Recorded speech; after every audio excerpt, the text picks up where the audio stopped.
दोस्तों, इंसान हमेशा से रहस्यमयी मखलूकात के बारे में सोचता आया है।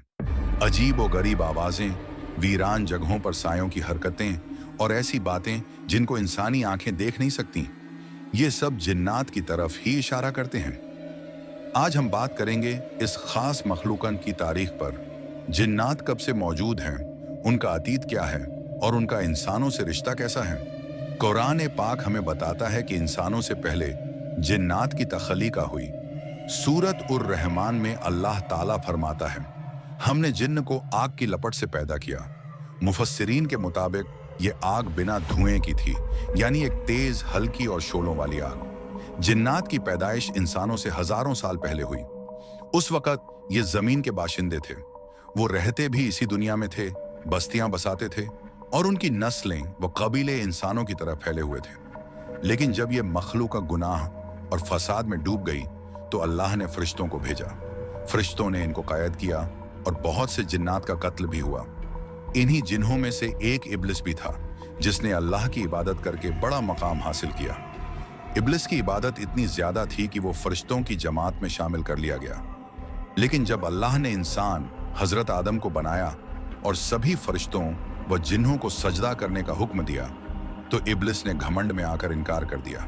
उसका कहना था, मैं आग से बना हूं और ये मिट्टी से, मैं कैसे इससे बेहतर को सजदा करूं।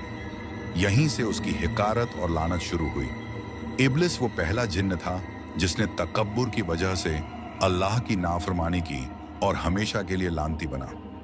यही इब्लिस आगे चलकर शैतान कहलाया और इंसानों का सबसे बड़ा दुश्मन बना। जिन्नात की तारीख हमें बताती है कि ये भी इंसानों की तरह अलग अलग कस्मों और कबीलों में तकसीम हैं। हदीस मुबारक में आता है कि जिन्नात की 3 बड़ी कस्में हैं। वो जो हवा की तरह उड़ते हैं, वो जो सांपों और जानवरों की शक्ल में रहते हैं, और वो जो इंसानों की तरह चलते फिरते, शादी ब्याह करते और खान पान करते हैं। कुरान में भी जिन्नात का जिक्र मिलता है कि कुछ जिन्न नेक और ईमान वाले होते हैं, जबकि कुछ काफिर और शरारती।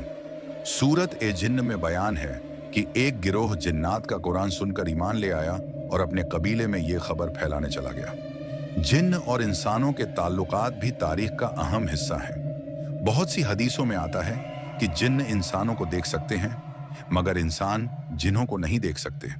यह भी बताया गया है कि कुछ जिन्न इंसानों के करीब आते हैं, यहाँ तक कि शैतान इंसान के जिस्म में दाखिल होकर उसके दिल में बुरे ख्याल डालता है।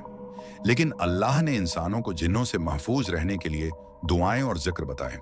जो इंसान अल्लाह का जिक्र करता है, उस पर जिन्न का असर नहीं होता। इस्लामी तारीख से पहले भी अरब के लोग जिन्हों को मानते थे।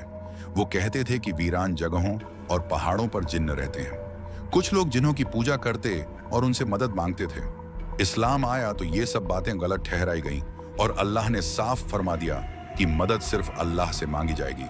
तो दोस्तों, जिन्नात की तारीख इंसानों से कहीं ज्यादा पुरानी है। वो अल्लाह की बनाई हुई मखलूकन हैं। कुछ नेक भी हैं और कुछ गुमराह भी। उनका वजूद हक़ है और उनकी कहानी हमें ये सिखाती है कि अल्लाह के हुक्म के सामने घमंड करने वाला कभी कामयाब नहीं हो सकता। अगर आपको ये मालूमात पसंद आई हो तो चैनल को सब्सक्राइब करें और वीडियो को शेयर करना न भूलें।